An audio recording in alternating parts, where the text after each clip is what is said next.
Yes, good evening. How are you? I hope everything is okay. Today we are going to be talking about still on Doppler echocardiography.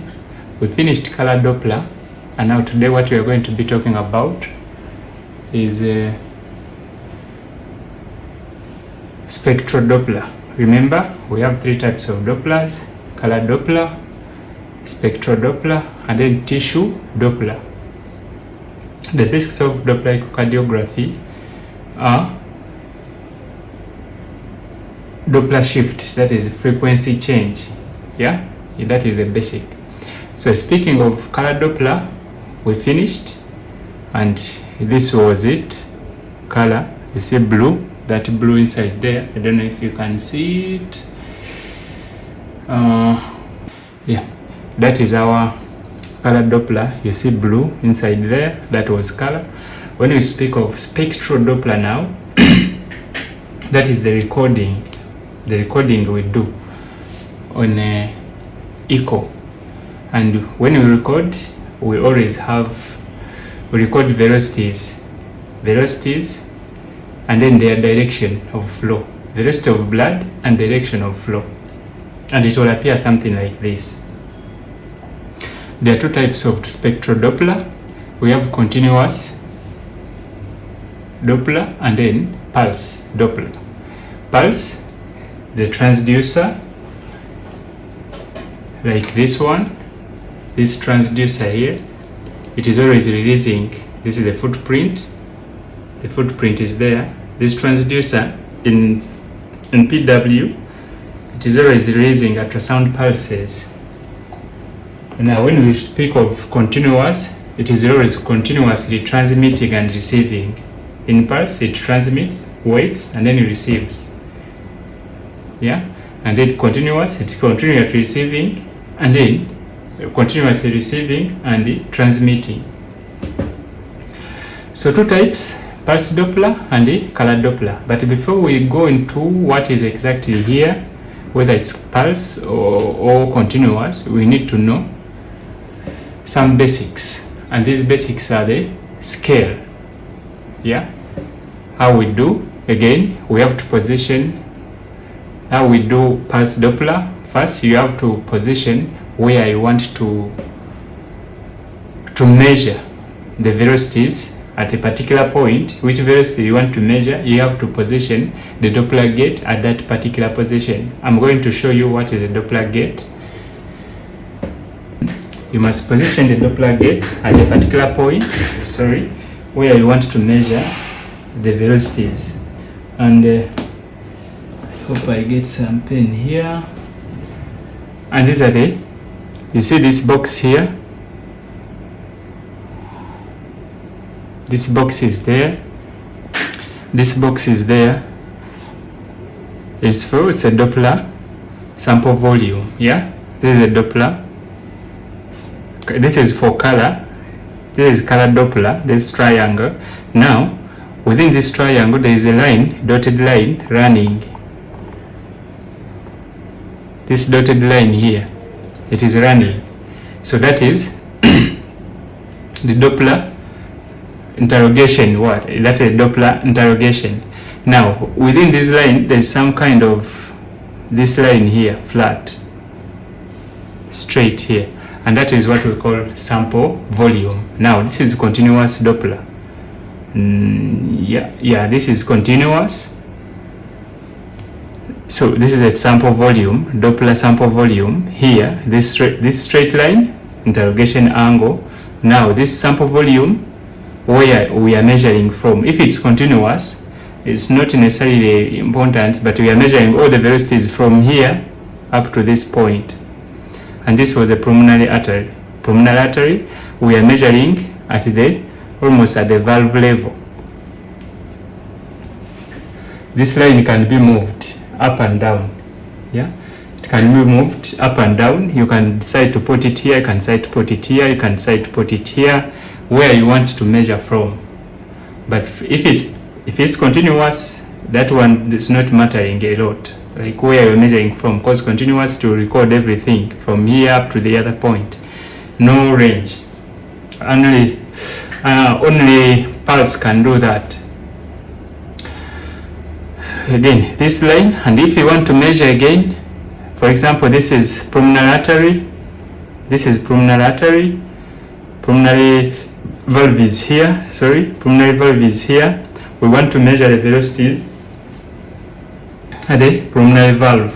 For example, you have to position this one at the pulmonary valve, and you have to make sure that this line is parallel to the blood flow. Now blood flow is like this, from RVOT this side it goes, pulmonary valve is here. Now if you were to measure, it should be, blood is going like this also, the ultrasound beam is coming like this, so they are almost parallel. If you check here, blood flow here and this line, they are almost parallel. So in Doppler measurements, it is totally angle dependent. The Doppler shift is angle dependent. The more parallel it is, the better. When we go for theory, I will show you the equation of the Doppler shift, and then we shall confirm that it's actually angle dependent. So whenever you're measuring, you have to make sure that this line here, it is as parallel as possible to the direction of blood flow. Direction of blood flow is this, from RVOT to pulmonary artery. We are measuring at this point. So this line is almost parallel to do blood flow. The net blood flow is coming this side, so a small angle just remains, which can be negligible. That is one point. Whenever you're measuring Doppler velocities, it has to be this line, interrogation line, has to be as parallel as possible to the direction of blood flow. That is rule number one. If what happens if it's not parallel, for example, this pulmonary artery is coming like this, blood is coming like this, you have not prepared this, acquired a good short axis here, and this pulmonary artery is like this, and then the interrogation line is coming like this, almost perpendicular, we won't measure anything here, because this is a Doppler shift we are measuring. You won't measure anything here. You get very short velocities, very small velocities. Now why am I saying it will? Why am I saying that it will be short? How do we know that there are velocities here? Let me get a pen as a pointer. Why am I saying that we shall get small velocities? You see here, this is a scale, this is a Doppler scale. It has positives up and then negatives down. Negative velocities, it is velocities away when blood flow is away from the transducer, and then positive velocities, they are recorded when blood flow is towards the transducer. This scale here,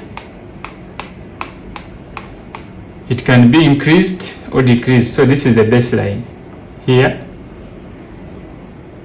This is a baseline. So this baseline can be increased or shifted upwards or downwards. In other words, on the machine we have controls here. When I change scale, I can put it up or down, the baseline. If these velocities were high and I cannot record this thing up to here, and then it is not, like it doesn't show the clear ending like here. Maybe from here it is going like this. I can increase the scale. When I increase the scale, then it can be made shorter. If I increase the scale, it can be made shorter. If I increase the scale, it can be made shorter. Yet if I decrease, it appears bigger. Yeah, and that is one way of correcting aliasing, as we shall see. Yeah, this is the scale. Whenever you want to measure, for example, if I click measure, like I pause, it is paused. If I click measure, I choose what to measure. I click measure, I choose what to measure, pulmonic, PV max, I'm not showing you that one. And then I bring this cursor. Are you seeing the cursor? Then I go here. I enter. I've measured my velocities up there. They are here. I've measured them. So if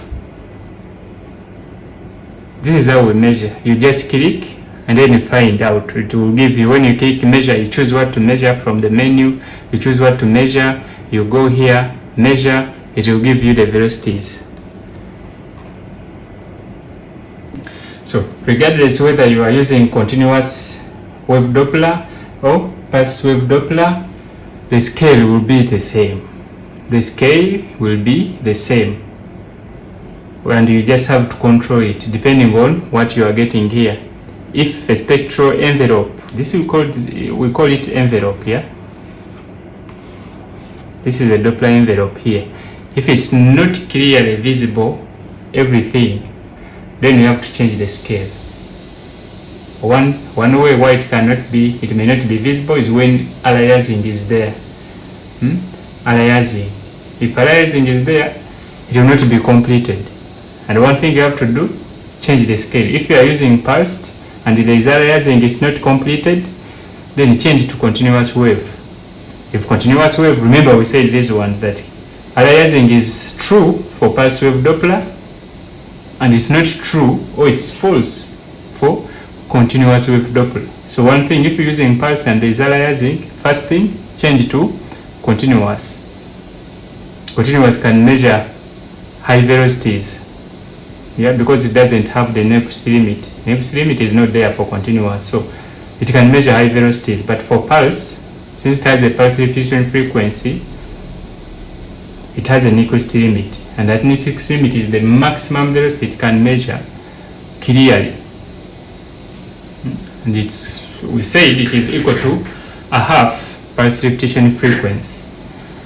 So aliasing with pulse, change to continuous. Continuous still not clear, baseline adjust or scale adjust. Next we are going to tell how do you know that this tracing or characteristics of a continuous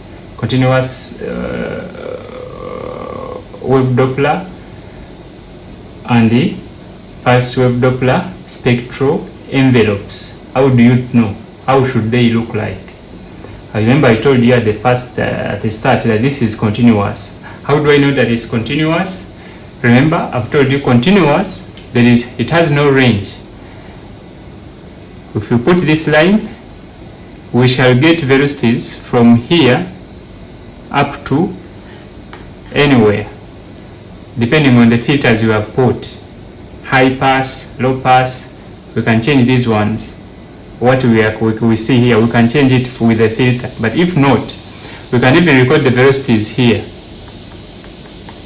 But for blood flow, we can record these velocities here if we don't set filters very well. But if we set the filters, we shall actually measure only the velocities of blood only from here up to here. We are measuring, and this blood is moving with so different velocities. With different velocities, it is moving. This one velocity may be small or low velocity. Here it may be high. Here it may be extremely high. So for continuous, we expect so many velocities to be recorded. So many velocities to be recorded. And recorded velocities, if they are so many, it has, the range is big. There's a range, the smallest and then the highest, the extremes. This envelope will be filled. This spectral envelope, it will be filled. How would we know that it's filled? It is filled, we know that it's filled when it is appearing bright, like here. All continuous measurements, Doppler, you will see anything bright like this. Nothing like dark inside here. So whenever you see a spectral envelope, a spectral Doppler waveform like this, everything is filled. That one, it will be continuous Doppler envelope. You don't need to find, let me see, what did you press? No. You just look at the envelope itself. If it's filled, broadened, if it is broadened, it used to be called spectral broadening. It is true for pulse, but if it is broadened, everything is filled inside, there is nothing like dark, then it is continuous. And we just get the maximum velocity that is happening across, for example, in this case, the pulmonary valve, the pulmonary artery. Maximum velocities, that's what we are getting. We don't know where these velocities are coming from because range measurements or estimation or resolution is not true for continuous wave Doppler. It is only true for pulse, but for continuous, no, it is not. So we just know that the highest velocity is happening or pass of blood passing through the pulmonary artery, it is 1.74 meters per second with a pressure gradient maximum of 13.94 millimeters of mercury. That is pressure gradient. We shall see what the pressure gradient is in our classes later on. That is the most distinguishing feature of continuous wave. I've told you there is no range. You just measure the maximum velocity. You don't know where that velocity is coming from or at what point. And it is spectral broadening because so many velocities are measured at different points, because it is continuously sending ultrasound and continuously receiving. And this is how you can tell. I've told you continuous wave is good for if you want to avoid aliasing. So if aliasing is there, continuous wave, there is no aliasing with continuous wave Doppler. So in conditions where velocities are expected to be high, for example in valve stenosis or valve regurgitation, always continuous wave is used. In conditions where we know that flow is laminar, not turbulent, laminar flow, not turbulent, we expect low velocities. For example, with mitral valve, you always use pulse unless there is regurgitation or there is stenosis, because that's when the flow velocities are high. But if it's clearly a well-functioning mitral valve, always pulse, because we expect flow to be laminar. For tricuspid valve, always continuous, those flows are high. For aortic stenosis, for aortic valve or LVOT, pulse, because we expect flow there to be less. But for aortic valve, sometimes it may be high and you need to use continuous. For pulmonary valve, we expect the flow there to be laminar with low velocities. So most of the time, pulse suffices for measurement. So let's go.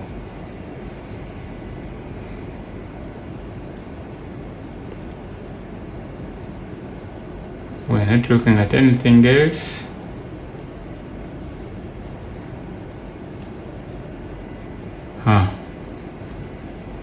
Remember, actually, I've just told you that for mitral valve, always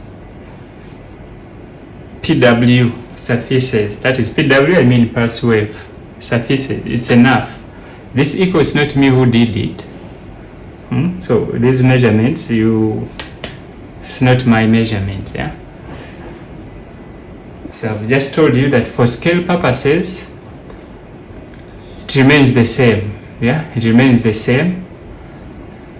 So you do the same thing. If this one is not clear properly up to finish, you adjust the baseline or you adjust the scale, and you until when you see everything, the envelopes or the waveforms clearly.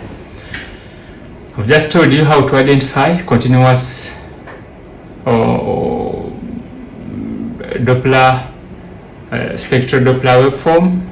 Now, what of pulse? For pulse, because it works for laminar flow, we expect most of the red cells, because that's what we actually, they are the ones that reflect the ultrasound waves, yeah?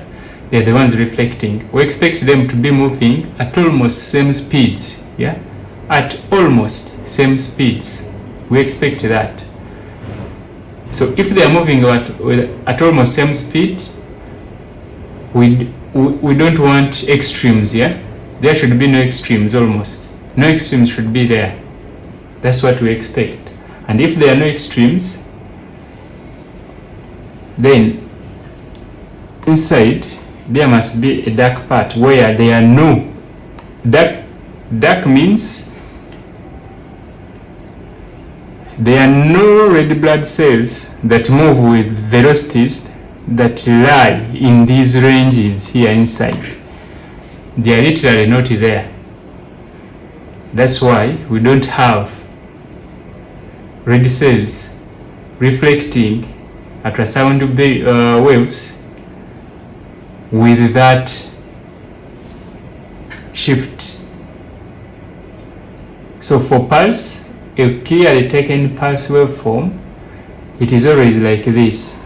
If you use pulse and then it appears that inside there is no dark spot, then that is called spectral broadening, meaning pulse is not good for measuring that thing. Switch to continuous, or you position well your sample volume. Again, when you look at this photo here,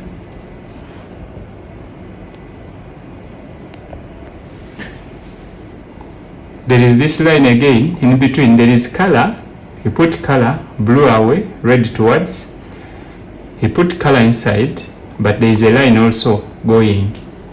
And now at this time around, the other time it was only one, but this time there is these two cutting across. These two, they are cutting across, and that is called the sample volume, Doppler sample volume. We know that these velocities for pulse, since it is transmitting in pulses, there is a range.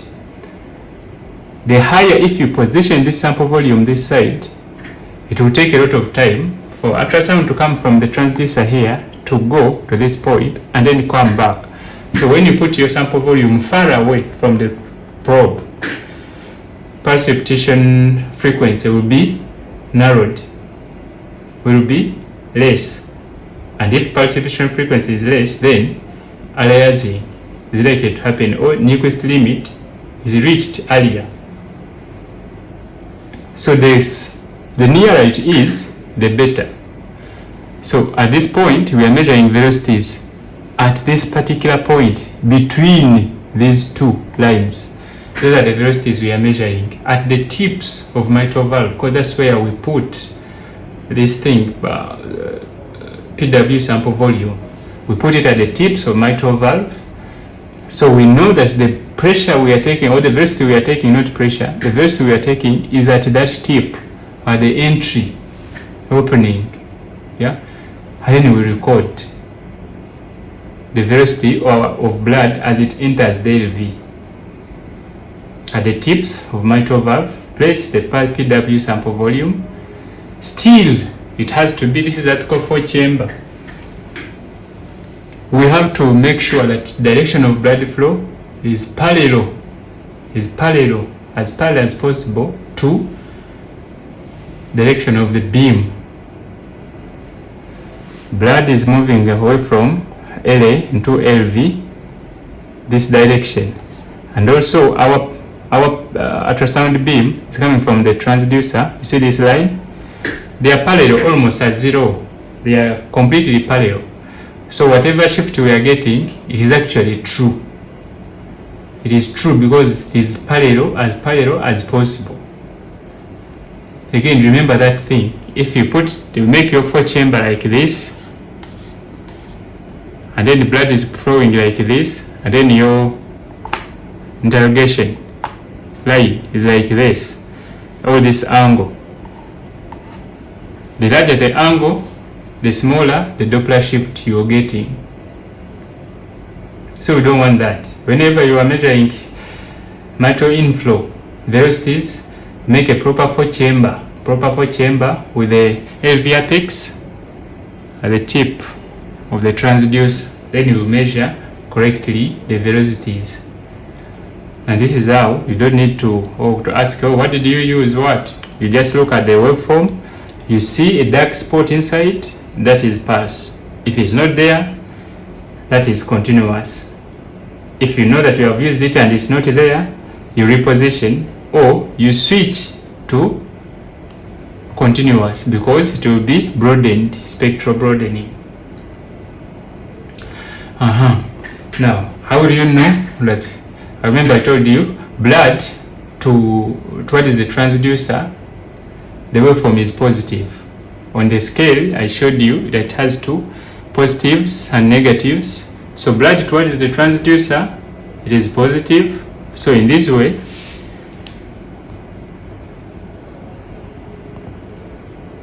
in this arrangement, blood is moving toward, the probe is here, the transducer is here, this is the apical four chamber.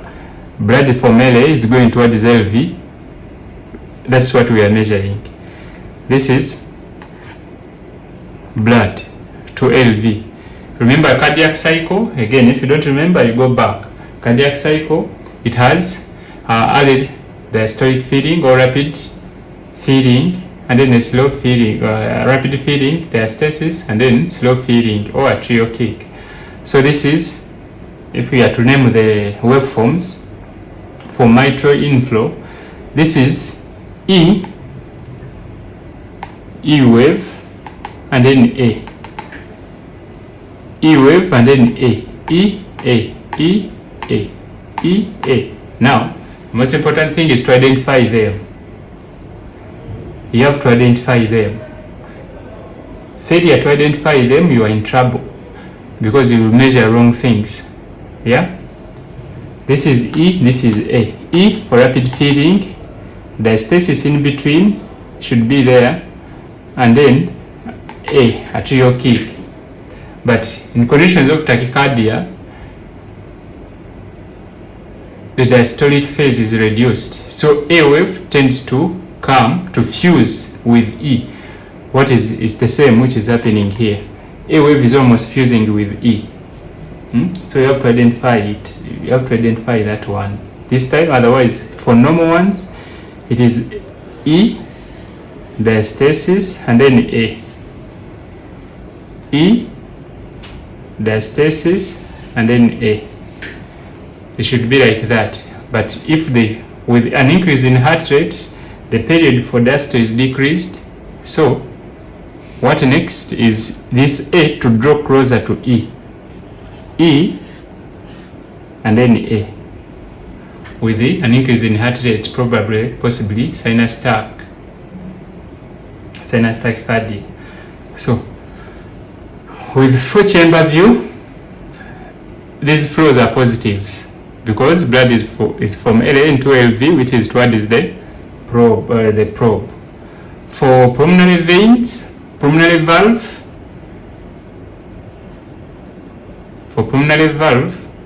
it was blood away from the transducer. Transducer is here, blood is moving away, and that is negative flows, negative velocities were recorded. That is the thing. So now, someone will ask, what are these ones? Because we can measure cardiac cycle here. We can measure cardiac cycle, the duration of the cardiac cycle. If I say measure, I go generic, I say heart rate. I can decide to measure time. For example, from the start and then to start. The duration of the cardiac cycle in this patient, it is, you see up here, it is 6:56, just like that. I've measured time, and that is the duration of the cardiac cycle in this patient. You can decide to measure heart rate. And decide to measure heart rate. Still, adjust to from here up to here. You see? And this patient is heart rate. With this time of 656, the heart rate is 91 beats per minute. It's almost tending to tachycardia. It is almost normal limit, higher limit. Yeah? That's why E was almost fusing with A. I've measured heart rate because I know what cardiac cycle is. Yeah? I've included one systole and then full diastole. So this is systole. I can measure the duration of systole. I go to time. I measure duration of systole from the start to the end.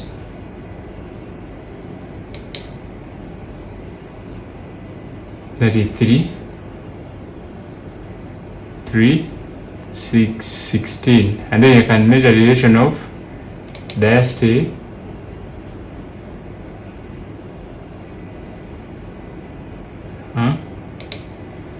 as 51. Yeah, that is the duration. See, we can do a lot of things with these Doppler waveforms. Yeah, we can do a lot of stuff with these Doppler waveforms. We can get heart rate, we can get ejection fraction. No, not ejection fraction, but we can get heart rate, we can get times. So, yeah, as I'm telling you, this is systole.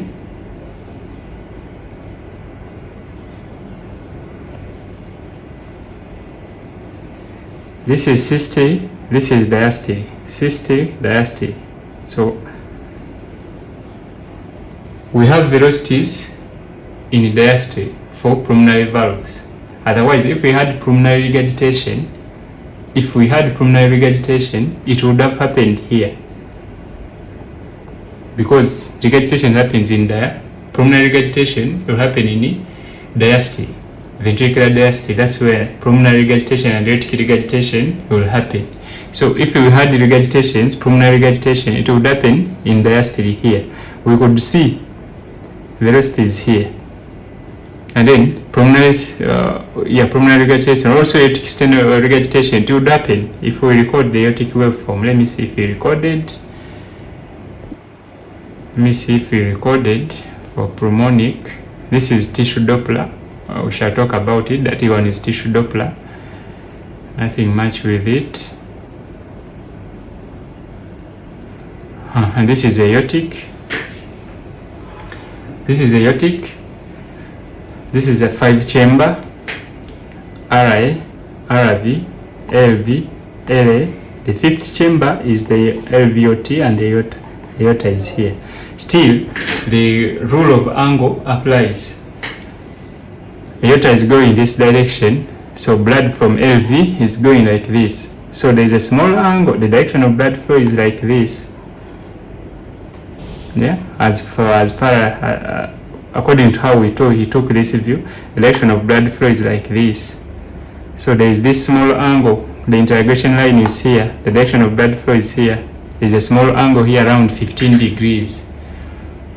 So that is off the axis. Otherwise, it should be as parallel as possible. If he could tilt it like this more anti-clockwise, it would come directed to be as parallel as possible and measure the right angles, right velocities.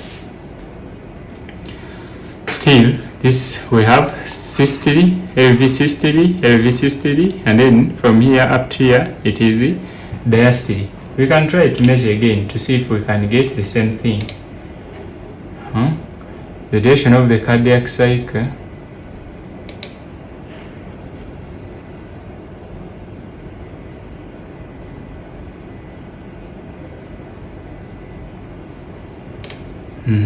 Here it is 7:20, 7:13. The other one was 6:56 microseconds. I don't know why it is like that, but this is an estimate. Yeah. Then duration of Let me see heart rate.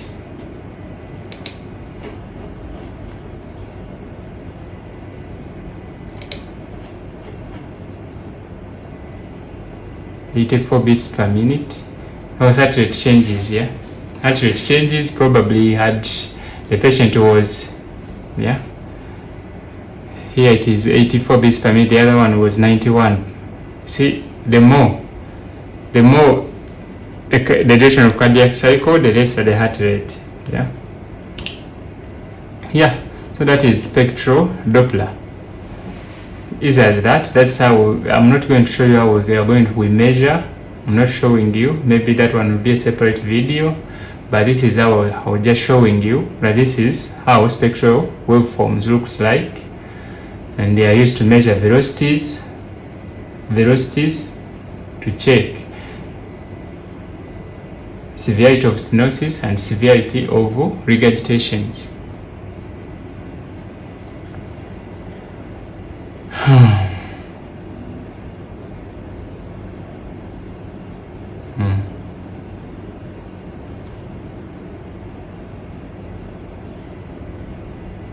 This is for TR. This is for TR. But you see, for TR,